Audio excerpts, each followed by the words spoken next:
Hello students, this is BSI academy classes. BSI academy के इस online platform पर आप सभी लोगों का एक बार फिर से बहुत सारा स्वागत है। आप सभी लोगों को पता है दोस्तों, हम यहां पर डेली एमसीक्यू क्वेश्चंस की प्रैक्टिस आप लोगों के लिए लेकर आए हैं और ये वो क्वेश्चंस है जो आप सभी लोगों के लिए बहुत ज्यादा इंपॉर्टेंट होने वाले हैं। ठीक है। इसके अलावा दोस्तों, अगर आप यूजीसी नेट 2026 जून के लिए टारगेट कर रहे हो तो क्या 40 से 45 दिन जो शेष है वो कम है या बहुत ज्यादा है? दोस्तों, इन 40 से 45 दिनों में भी अगर सही स्ट्रेटजी के साथ अपनी प्रिपरेशन किया जाए तो आप उस मुकाम तक पहुंच सकते हो। इन 45 दिनों में भी आप नेट हर हाल में यहां पर क्लियर कर सकते हो। सिर्फ आपको यहां पर दोस्तों जिस चीज की जरूरत है वो है सही स्ट्रेटजी को अपनाने की जरूरत। क्लियर। इस टाइम पर आपका ज्यादा से ज्यादा फोकस होना चाहिए क्वेश्चन प्रैक्टिस पर। आप जितनी ज्यादा क्वेश्चंस प्रैक्टिस करोगे उतना ज्यादा आपके जितने भी कॉन्सेप्ट्स हैं वो उन क्वेश्चंस के हेल्प से आपके क्लियर होते जाएंगे। और ये जो एक्सपेक्टेड क्वेश्चंस या फिर डेली प्रैक्टिस क्वेश्चंस जो आप लोगों के लिए चालू किए गए हैं, ये बहुत ज्यादा इंपॉर्टेंट क्वेश्चन है। इनसे आपको 2 से 3 चीजों का आइडिया लगेगा। एक तो यहां पर यूजीसी नेट किस तरीके से क्वेश्चन पूछता है, एनटीए में कैसे क्वेश्चंस आते हैं। क्लियर। और यहां पर एक ही क्वेश्चन से आपका कंप्लीट यहां पर 4 से 5 फैक्चर और भी कंप्लीट होते जाएंगे। क्लियर है। तो ये वीडियो दोस्तों आप सभी लोगों के लिए बहुत ज्यादा इंपॉर्टेंट होने वाली है। इसके साथ साथ मैं आप लोगों को एक जानकारी और शेयर करना चाहता हूं कि यहां पर बीएसआई एकेडमी पर बूस्टर डोज भी ऑलरेडी चलाया जा रहा है। अगर आप लोग यहां पर कोई भी स्टूडेंट्स, ऐसे स्टूडेंट्स जो कम समय में अच्छे से तैयारी करना चाहते हैं तो दिए गए कॉन्टैक्ट पर विजिट कर सकते हैं और हमारी वेबसाइट पर भी जा सकते हैं। क्लियर। तो क्वेश्चन नंबर 1 देखते हैं दोस्तों। क्वेश्चन नंबर 1 है यहां पर, which one of the following is a consortia in agriculture science? निम्नलिखित में से कौन कृषि विज्ञान का कंसोर्टिया माना जाता है? ठीक है। यहां पर ऑप्शन दिए गए हैं FORS फोर्सा, सेकेंड ऑप्शन दिया गया है कैरली, थर्ड ऑप्शन दिया गया यहां पर CERA और फोर्थ ऑप्शन दिया यहां पर निस्था। ठीक है। बताओ यहां पर कौन सा कंसोर्टिया जो एग्रीकल्चर साइंसेस के लिए जाना जाता है? ठीक है दोस्तों, जो CERA है जिसकी फुल फॉर्म है यहां पर consortium for E resources in agriculture, consortium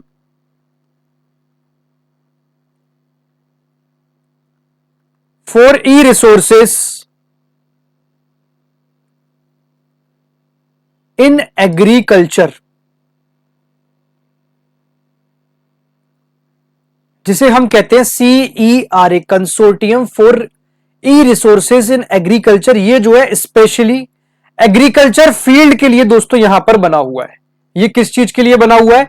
ये स्पेशली एग्रीकल्चर फील्ड के लिए बना हुआ है। क्लियर है। और आगे चलते हैं यहां पर। ठीक है।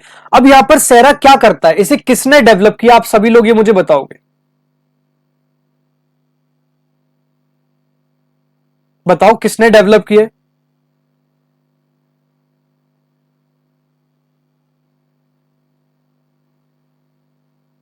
सब लोग यहां पर कमेंट करोगे कि यहां पर सेरा किसके डेवलप किया, और ये पूछा हुआ क्वेश्चन है।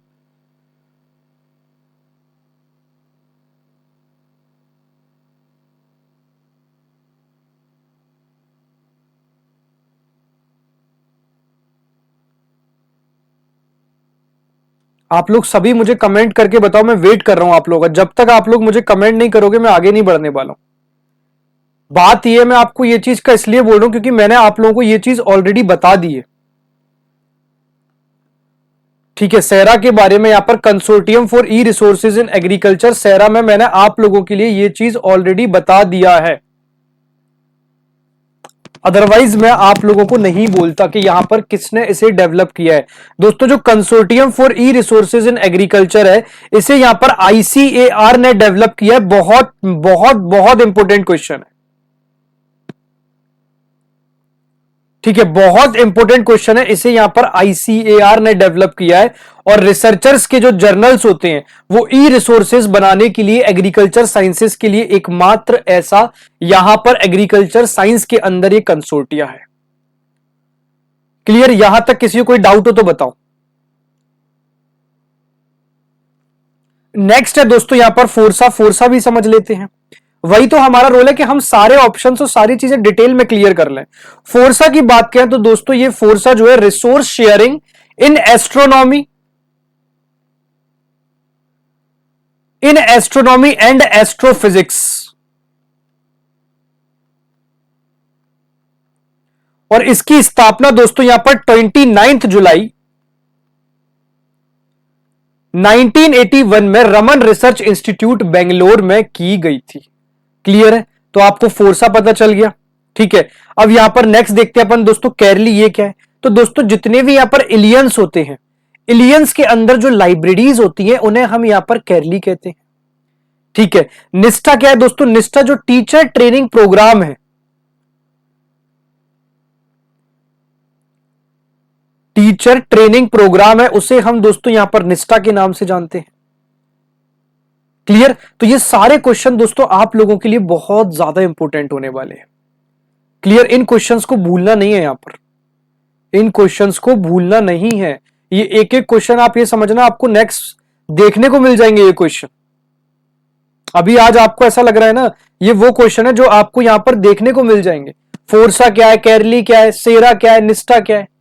ठीक है, एक एक चीज आपको क्लियर कर दी, किसने डेवलप किया ये भी यहां पर ये भी आपको बता दिया। क्लियर है? चलो नेक्स्ट क्वेश्चन पे चलते हैं। नेक्स्ट क्वेश्चन है दोस्तों, who has conceptualise the term change management iceberg? परिवर्तन प्रबंधन आइसबर्ग का विचार यहां पर किसने दिया था? सबसे पहले दोस्तों जो आइसबर्ग होता है, आइसबर्ग मॉडल का मतलब होता है विजिबल प्लस हिडन फैक्टर्स। ध्यान से सुनना, visible plus hidden factors, visible plus hidden factors को हम कहते हैं यहां पर आइसबर्ग मॉडल। ये एक तरीके से इसका कोडवर्ड है, ये समझना ये क्या है, इसका कोडवर्ड है विजिबल प्लस हिडन फैक्टर्स यानी कि आइसबर्ग मॉडल। चेंज मैनेजमेंट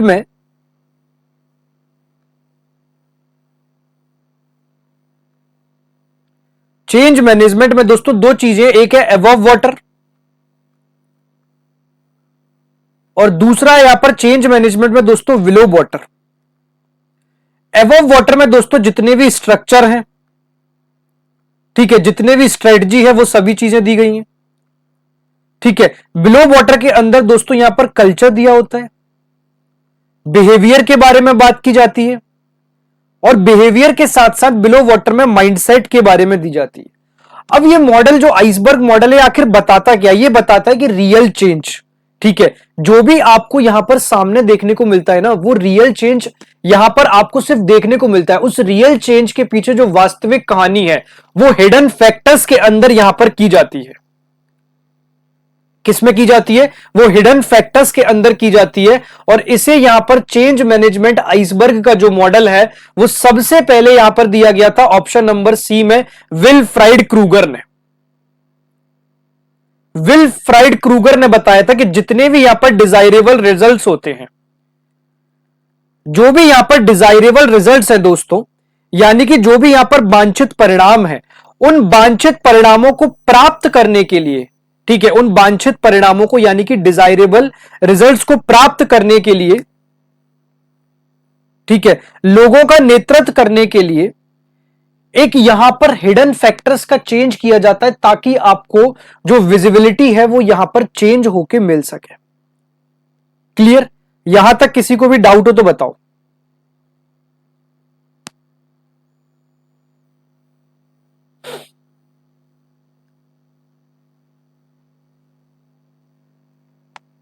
यहां पर इन दोनों क्वेश्चन में अगर किसी को कोई भी डाउट लगे तो बताओ। चेंज मैनेजमेंट आइसबर्ग क्या है, किसने मॉडल दिया, क्या कहते हैं उसमें।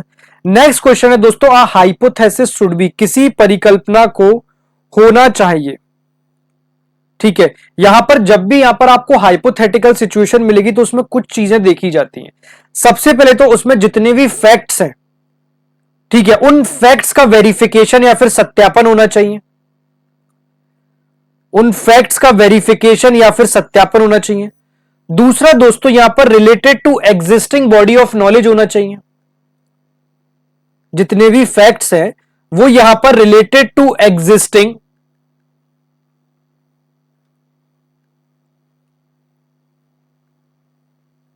Related to existing body of knowledge होना चाहिए। क्लियर। उसके बाद दोस्तों वो यहां पर ऑपरेशन के योग्य होना चाहिए। ठीक है, यानी कि ऑपरेशनल स्टेबल में होना चाहिए। वो यहां पर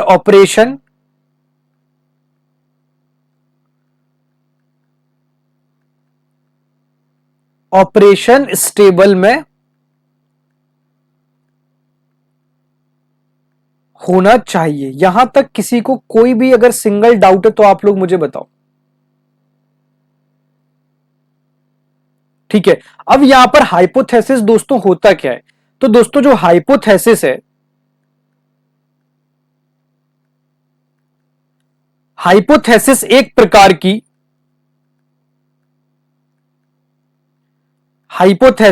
प्रकार की धारणा है या यह एक प्रकार का विचार है या फिर यह एक प्रकार का विचार है। ठीक है, जो तर्क के लिए प्रस्तावित किया जाता है ताकि यहां पर यह देखने के लिए परीक्षण किया जा सके, टेस्ट किया जा सके कि कौन सी चीज यहां पर फैक्ट है या कौन सी चीज यहां पर फैक्ट नहीं है। ठीक है, तो इसका दोस्तों जो करेक्ट आंसर यहां पर बन रहा है वो बन रहा है यहां पर option number B, A, B and D only. यहां तक किसी को कोई भी डाउट हो तो मुझे बताओ। हाइपोथेसिस परिकल्पना क्या है, किस लिए यहां पर उसका यूज किया जाता है?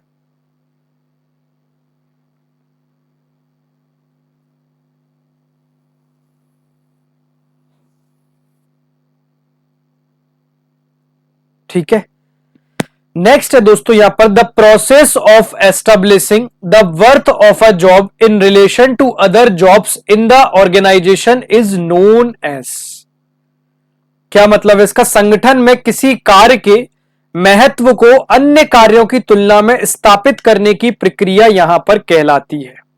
ठीक है दोस्तों, एक चीज बताऊं, इस प्रोसेस को सबसे पहले हम कहते हैं जॉब इवैल्यूएशन।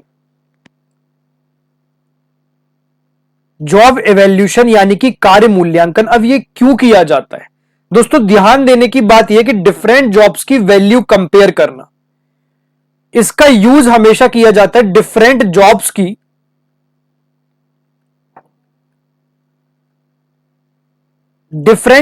की वैल्यू कंपेयर करने के लिए, डिफरेंट जॉब्स की वैल्यू कंपेयर करने के लिए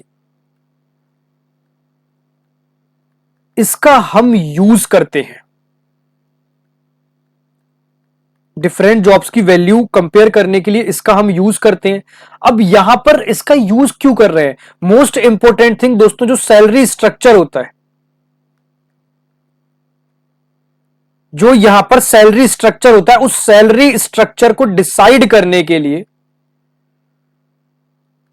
उस सैलरी स्ट्रक्चर को डिसाइड करने के लिए इसका यूज किया जाता है। ठीक है, क्लियर है? जैसे फर्स्ट है दोस्तों यहां पर जॉब एनालिसिस, और अच्छे से समझेंगे अभी तो। जैसे मान लो सबसे पहले यहां पर जॉब एनालिसिस। अब जॉब एनालिसिस में हम हमेशा देखते हैं यहां पर जॉब का डिस्क्रिप्शन। जॉब एनालिसिस में हमें हमेशा देखने को मिलेगा जॉब का डिस्क्रिप्शन। क्लियर? नेक्स्ट है दोस्तों जॉब एनरिचमेंट। जॉब एनरिचमेंट में आपको देखने को मिलेगा जॉब को एक तरीके से इंप्रूव करना, जॉब को एक तरीके से इंप्रूव करना देखने को मिल जाएगा। जॉब डिजाइन में आपको देखने को मिलेगा उस वर्क का स्ट्रक्चर क्या होने वाला है, उस वर्क का यहां पर स्ट्रक्चर क्या होने वाला है। क्लियर? अब जॉब इवैल्यूएशन आप लोग पढ़ भी चुके हो। क्लियर है? तो ये सारी चीजें आपको देखने को मिलती हैं। तो इसका जो करेक्ट आंसर होगा दोस्तों वो बनेगा जॉब इवैल्यूएशन, क्योंकि यहां पर पूछा है, हिंदी में एक बार देख लेते हैं, संगठन के किसी कार्य के महत्व को अन्य कार्यों की तुलना में स्थापित करने की जो प्रक्रिया है वो क्या कहलाती है? तो वो कहलाती है यहां पर कार्य मूल्यांकन यानी कि जॉब इवैल्यूएशन। क्लियर है? यहां तक किसी को डाउट? चलो क्वेश्चन नंबर 5 देखते हैं। क्वेश्चन नंबर 5 है दोस्तों, given below are two statements. यहां यहां पर दो स्टेटमेंट्स दिए गए हैं, ठीक है। उन स्टेटमेंट्स के आधार पर आपको आंसर देना है। इंग्लिश में भी पढ़ेंगे, हिंदी में भी पढ़ेंगे, और फिर सभी लोग आप लोग कमेंट बॉक्स में आंसर दोगे मुझे। क्लियर। सबसे पहला दोस्तों यहां पर असर्शन यानी कि अभिकथन या कथन दिया हुआ है कि AI technology uses in the library can allow library resources to be virtually reimagined. ठीक है। और reimagination can't help the library to explore new ways to meet customer needs and support academic activities of anyone from anywhere. ठीक है। हिंदी में एक बार समझते हैं कि जितने भी यहां पर लाइब्रेरीज है उन पुस्तकालयों में एआई तकनीक के उपयोग से पुस्तकालय संसाधनों को वस्तुतः नए सिरे से परिभाषित किया जा सकता है। क्लियर। नेक्स्ट है दोस्तों यहां पर कारण में पुनर्परिभाषा पुस्तकालयों को ग्राहकों की आवश्यकता को पूरा करने और कहीं से किसी भी शैक्षणिक गतिविधियों का समर्थन करने के नए तरीके खोजने में मदद नहीं करती है। बताओ इसका क्या आंसर होगा। एक बार स्टेटमेंट को फिर से समझो, पढ़ो और आंसर आप दोगे। सबसे पहले वो पूछा जा रहा है कथन में कि जितने भी पुस्तकालय हैं उन पुस्तकालयों में एआई तकनीक के यूजेस से जो लाइब्रेरी के अंदर रिसोर्सेज हैं वो नए सिरे से परिभाषित किए जा सकते हैं, नहीं किए जा सकते। तो यहां पर दोस्तों इसका जो आंसर है आर्टिफिशियल इंटेलिजेंस से, एआई से जो लाइब्रेरीज है, एआई से जितनी भी लाइब्रेरीज हैं दोस्तों वो ट्रांसफॉर्म हो रही हैं। एआई से जितनी भी यहां पर लाइब्रेरीज है ना वो एक तरीके से ट्रांसफॉर्म हो रही हैं। ये 100% ट्रू वैल्यू है। ठीक है, ये 100% ट्रू वैल्यू है। सेकंड पता है आपको क्या पूछ लिया गया है कि जो यहां पर री इमेजिनेशन है यानी कि पुनर्परिभाषा है, पुनर्परिभाषा के अंदर पुस्तकालयों को ग्राहकों की आवश्यकता को, जो यूजर्स की नीड्स है उनको पूरा करने और कहीं से किसी भी शैक्षणिक गतिविधियों का समर्थन करने के नए तरीके खोजने में मदद नहीं कर सकती। ये गलत है। यहां पर अगर ये होता ना मदद कर सकती तो ये होता यहां पर करेक्ट आंसर। क्योंकि जो री इमेजिनेशन है दोस्तों, जो री इमेजिनेशन होता है, री इमेजिनेशन हेल्प हमेशा करता है। री इमेजिनेशन लाइब्रेरीज के अंदर री इमेजिनेशन जो होता है दोस्तों वो लाइब्रेरीज के अंदर हमेशा हेल्प करता ही करता है, हमेशा हेल्प करता है। एक्चुअली री इमेजिनेशन की अगर आप बात करो तो एक्चुअली री इमेजिनेशन जो होता है वो एक प्रकार से इनोवेशन का बेस होता है। जो री इमेजिनेशन है वो एक तरीके से इनोवेशन का बेस है। ठीक है, तो इसका जो है ये गलत हो जाएगा। तो यहां पर जो इसका करेक्ट आंसर बनता है दोस्तों वो बनता है यहां पर ऑप्शन नंबर सी, यानी कि ए सत्य है लेकिन आर जो है वो असत्य है। क्लियर। चलो क्वेश्चन नंबर 6 पे चलते हैं हम लोग। क्वेश्चन नंबर 6 है दोस्तों, which of the following web portals is not outcome of the recommendation of national knowledge commission. निम्नलिखित में से कौन सा वेब पोर्टल राष्ट्रीय ज्ञान आयोग की अनुशंसा का यहां पर परिणाम नहीं है।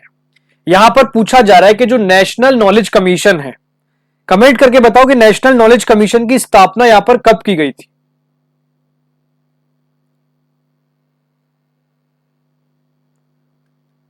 नेशनल नॉलेज कमीशन की स्थापना कब की गई थी।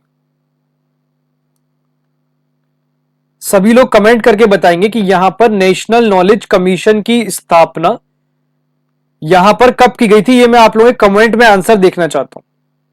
ठीक है, अब यहां पर नेशनल नॉलेज कमीशन का आउटकम यहां पर इनमें से कौन सा है ये आपसे पूछा जा रहा है। ठीक है, नेशनल नॉलेज कमीशन का जो दोस्तों आउटकम है वो है यहां पर NISCPR.RES.in। ये जो है पूछा जा रहा है कौन सा नहीं है। ये जो है NISCPR.RES, ये CISR का पार्ट है, ये काउंसिल ऑफ साइंटिफिक रिसर्च का पार्ट है, ये नेशनल नॉलेज कमीशन का पार्ट नहीं है। ये नेशनल नॉलेज कमीशन का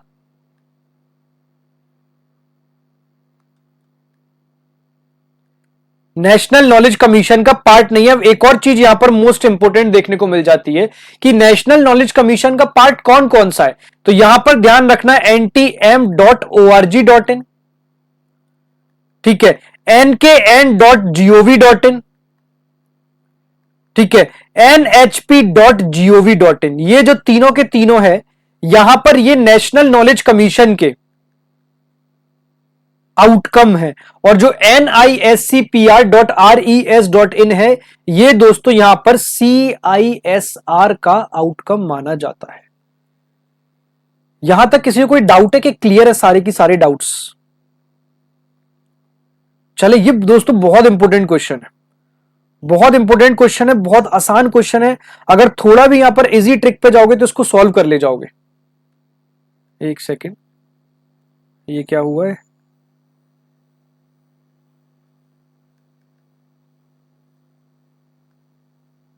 क्लियर दिख रहा है ना आप सभी लोगों को? अब शायद क्लियर है। आई थिंक कुछ ना कुछ इशू तो हुआ था, बट टेक्निकल चीजों में थोड़े बहुत इशू तो होते ही रहते हैं। क्लियर है ना?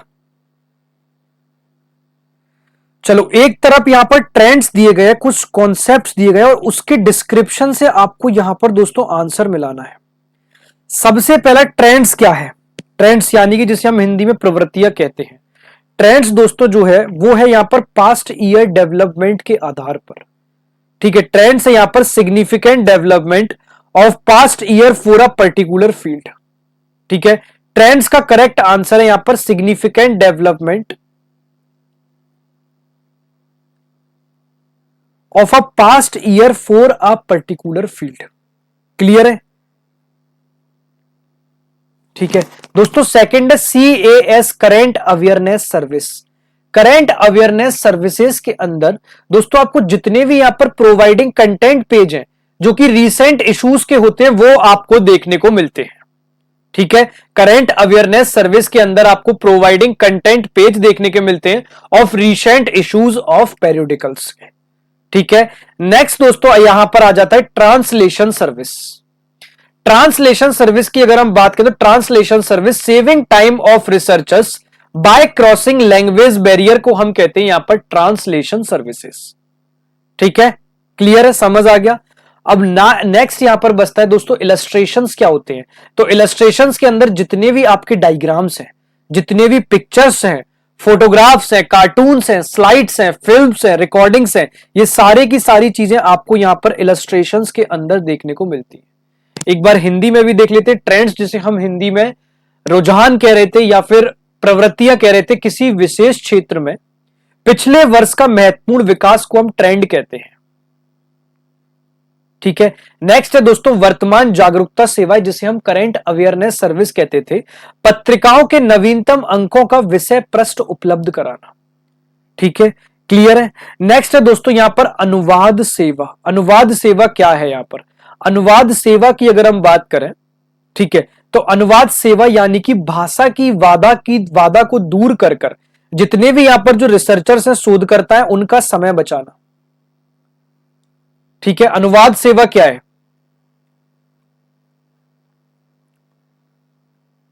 अनुवाद सेवा क्या है? अनुवाद सेवा दोस्तों यहां पर भाषा की वादा को दूर करके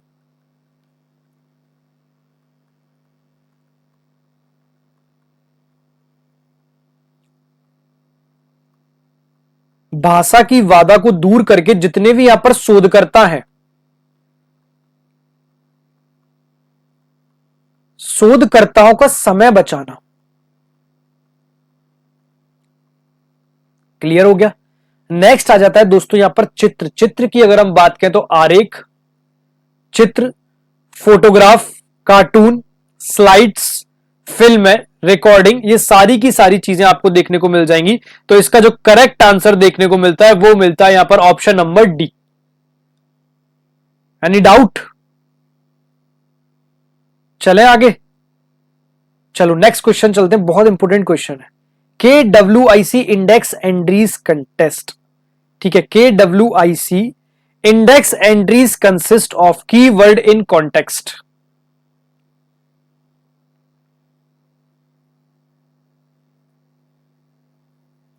दोस्तों जो की WIC इंडेक्स एंट्रीज हैं, के WIC जो इंडेक्स एंट्रीज जो हैं,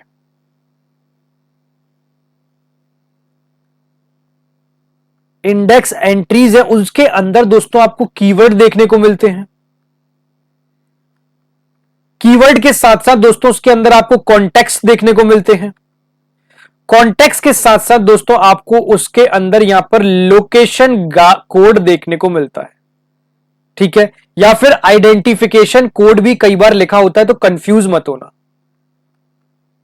कई बार आइडेंटिफिकेशन कोड लिखा होता है, कई बार लोकेशन कोड लिखा होता है, यह देखने को मिलता है। KWIC यानी कि कीवर्ड इन कॉन्टेक्स्ट जो है वो अनुक्रमण प्रणाली जो है वो इसी सिद्धांत पर आधारित है। जितने भी यहां पर डॉक्यूमेंट्स हैं, उन डॉक्यूमेंट्स का जो हेडर होता है या फिर शीर्षक होता है वो इसी इंडेक्स एंट्रीज के आधार पर यहां पर लिखा जाता है। और मोस्ट इंपोर्टेंट जो KWIC है, यहां पर इस शब्द को सबसे पहले हंस पीटर लुन ने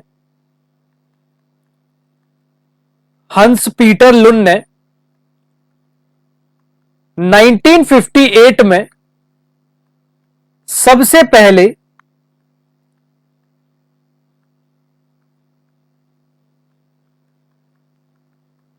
इस शब्द को गढ़ा था। क्लियर है?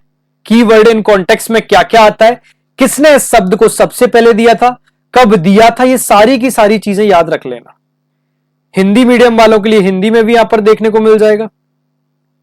ठीक है, चले क्वेश्चन नंबर 8 पे चले। बहुत इंपॉर्टेंट क्वेश्चन है, कई बार दोस्तों पूछा जाता है। अगर आप क्वेश्चन नंबर 8 की बात करोगे, बहुत बहुत बहुत ज्यादा इंपॉर्टेंट क्वेश्चन है। अच्छा, यहां तक किसी को कोई भी डाउट है या ऑल ओके है?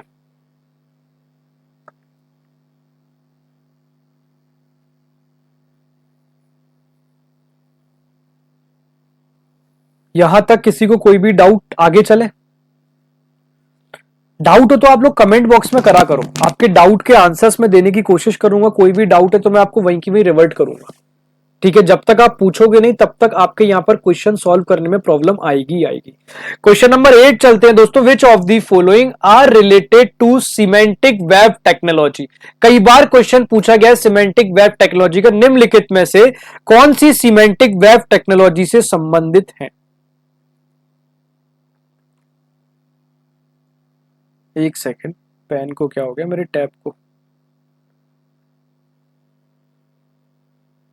ठीक है, सबसे पहले हम यहां पर समझेंगे सीमेंटिक वेब टेक्नोलॉजी क्या होता है। सबसे पहले क्या समझने वाले हैं कि यहां पर सीमेंटिक वेब टेक्नोलॉजी दोस्तों आखिर होता क्या है। ठीक है, सीमेंटिक वेव का तात्पर्य है, सीमेंटिक वेव का तात्पर्य एक तरीके से मीनिंग बेस्ड वेब, एक तरीके से यहां पर मीनिंग बेस्ड वेव को हम कहते हैं सीमेंटिक वेव। क्या कहते हैं? Semantic wave. और सीमेंटिक वेव का सामान्य ढांचा प्रदान करता है जो जितने भी यहां पर एप्लीकेशंस हैं, एप्लीकेशंस, एंटरप्राइज,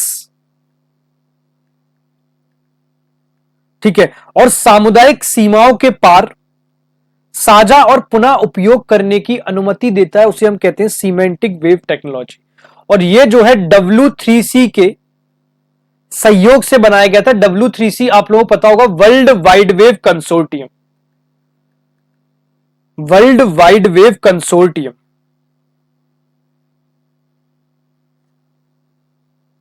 ठीक है, किसके सहयोग से बनाया गया था? वर्ल्ड वाइड वेव कंसोर्टियम, ध्यान रखना।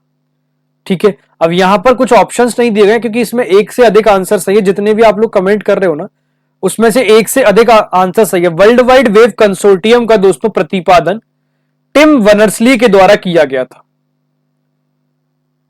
टिम बर्नर्स-ली के द्वारा 1 अक्टूबर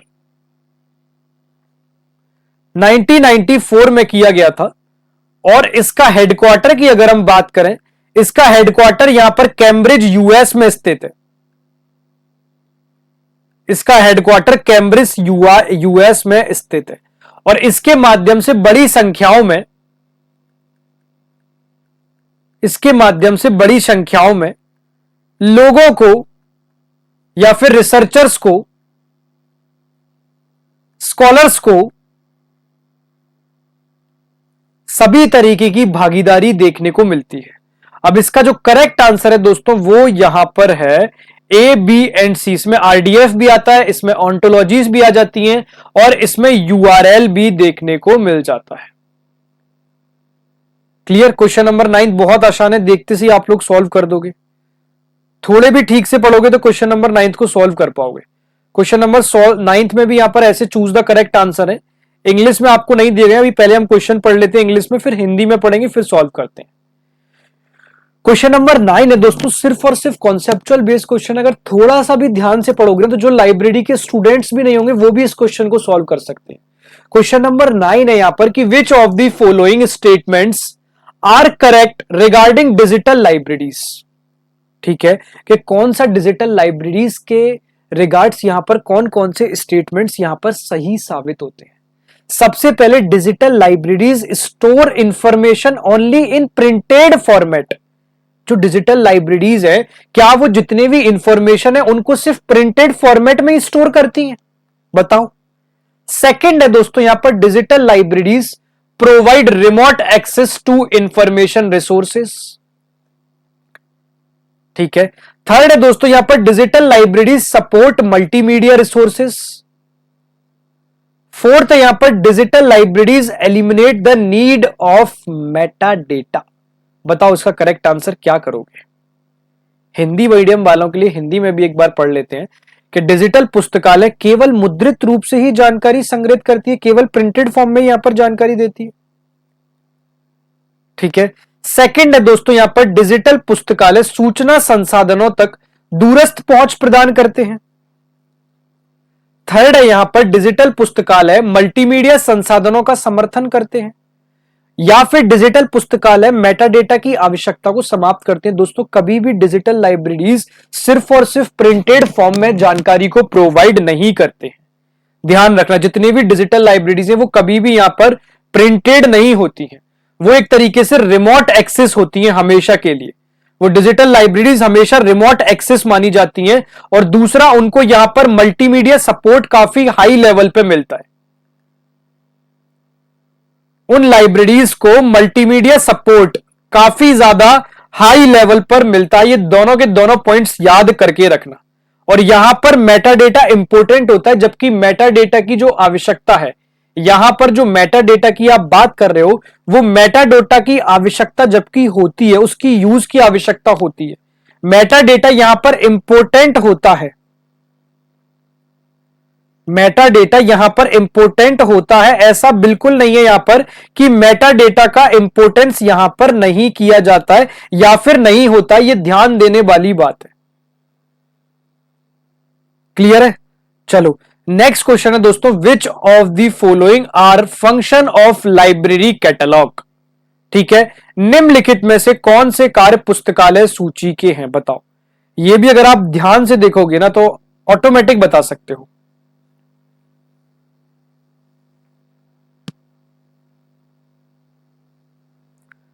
पुस्तकालय सूची के कौन कौन से यहां पर कार्य हैं? सबसे पहला है दोस्तों, to enable a person to find a book. Option, क्या किसी व्यक्ति को पुस्तक खोजने में सक्षम बनाना। जब आप लाइब्रेरी के अंदर आते हो तो लाइब्रेरी जो कैटलॉग होता है उसका फंक्शन ये माना जाता है कि किसी भी यहां पर जो पर्सन आया है वो पर्सन यहां पर उस बुक को कैटलॉग के माध्यम से खोज सके। क्या ये इसका फंक्शन माना जाता है? बिल्कुल माना जाता है। ठीक है, सेकेंड चलते हैं, to show what the library has. पुस्तकालयों में जितने भी बुक्स हैं, जितने भी यहां पर बुक्स वहां पर मेंटेन की जा रही है, उपलब्ध है, उनको यहां पर प्रदर्शित करके रखना। To show what the library has, क्या ये उसका फंक्शन है? भाई 100% है। ठीक है, to evaluate the quality of books. जो बुक्स है उनकी क्वालिटी को इवेल्यूशन क्या लाइब्रेरी कैटलॉग के अंदर देखने को मिलता है? नहीं मिलता। भाई लाइब्रेरी कैटलॉग में सिर्फ बुक्स रखी होंगी, पर्सन फाइंड कर सकता है लाइब्रेरी के अंदर क्या है, लेकिन उनका इवैल्यूएशन देखने को नहीं मिलता। लास्ट है दोस्तों, to assist in the selection of books. Assist देखने को मिलता है, पुस्तकों के चयन में सहायता करना मिलता है। हाँ भैया ये भी मिलता है। क्लियर है ना? तो इसका जो करेक्ट आंसर बनेगा वो बनेगा ऑप्शन नंबर ए, यानी कि ए, बी एंड डी ओनली। ठीक है, क्या बनेगा? ए, बी एंड डी ओनली। तो ये सारे की सारे जितने भी दोस्तों क्वेश्चन है, ये हर एक क्वेश्चन बहुत ज्यादा इंपॉर्टेंट है। 9 और 10 दोनों क्वेश्चन पूछे गए हैं। यहां पर ऐसे तरीके से कॉन्सेप्चुअल बेस्ड क्वेश्चन आते हैं। सिमेंटिक वेब टेक्नोलॉजी को एक तरीके से समझ लेना कि यह एक प्रकार से मीनिंग बेस्ड वेब है। इसकी खोज यहां पर टिम बर्नर्स-ली के द्वारा 1994 में की गई थी। इसका हेडक्वार्टर यूएस में है। जितने भी रिसर्चर हैं, स्कॉलर्स हैं, बड़ी संख्या में उनको इन टेक्नोलॉजी के माध्यम से यहां पर रिसोर्सेज गैदर करने में, रिसोर्सेज को समझने में हेल्प मिलती है। यहां पर नेक्स्ट है दोस्तों कीवर्ड, कॉन्टेक्स्ट, और यहां पर हंस लुहन ने इसके बारे में 1988 में बात की गई थी। सबसे पहले इस शब्द के बारे में किसने बात की गई थी? तो हंस पीटर लुन थे, जिन्होंने इस शब्द के बारे में सबसे पहले यहां पर बात की गई थी। नेक्स्ट क्वेश्चन आ जाएगा। ये तो हमने बहुत अच्छे से समझा कि ट्रेंड्स क्या है, लाइब्रेरीज के अंदर क्या क्या चल रहा है, क्या क्या देखने को मिलेगा, सारे की सारे कॉन्सेप्ट्स हैं। इसी तरीके से आप छोटे छोटे कॉन्सेप्ट जितने भी होते हैं ना, हम क्या करेंगे, उन सभी कॉन्सेप्ट्स को एक एक एक उसमें क्लास में कॉन्सेप्ट्स ले लेंगे और उनके जितने भी यहाँ पर 10 यूनिट के जो डिस्क्रिप्शन बन सकते हैं, चाहे वो यहाँ पर 2 घंटे का चला जाए, चाहे वो 3 घंटे का चला जाए, ऐसे कॉन्सेप्ट्स और डिस्क्रिप्शन पूरे के पूरे अपन लोग सॉल्व कर लेंगे। क्लियर? यहां पर नेशनल नॉलेज कमीशन कब की बात की गई थी, ये पूछा गया है। ठीक है, हिंदी में भी दोस्तों यहां पर आपको सारे क्वेश्चंस देखने को मिल जाएंगे। ठीक है, ये कंप्लीट पीडीएफ दोस्तों आपको यहां पर बीएसआई एकेडमी के टेलीग्राम चैनल पर मिल जाएगी। ठीक है, ये कंप्लीट पीडीएफ जो है, ये आप लोगों को यहां पर बीएसआई एकेडमी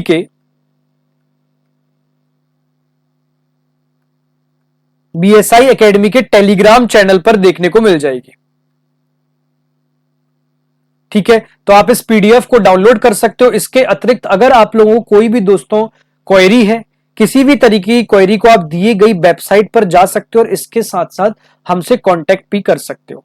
तो लाइब्रेरी इंफॉर्मेशन साइंस के अंदर जितने भी यहां पर डेली प्रैक्टिस बेस्ड क्वेश्चन, जब तक आप लोगों का एग्जाम नहीं होने वाला, ऐसी मैं आप लोगों के लिए बहुत महत्वपूर्ण क्वेश्चन रोज लेते आऊंगा, ताकि आप लोग यहां पर आपके कॉन्सेप्ट्स इतने ज्यादा स्ट्रांग हो जाए कि पेपर में यहां पर गलती करने के चांस लगभग ना के बराबर हो जाए। तो आज की क्लास को दोस्तों हम यहीं पर बाइंड अप करेंगे। तब तक के लिए बाय बाय, टेक केयर, जय हिंद दोस्तों।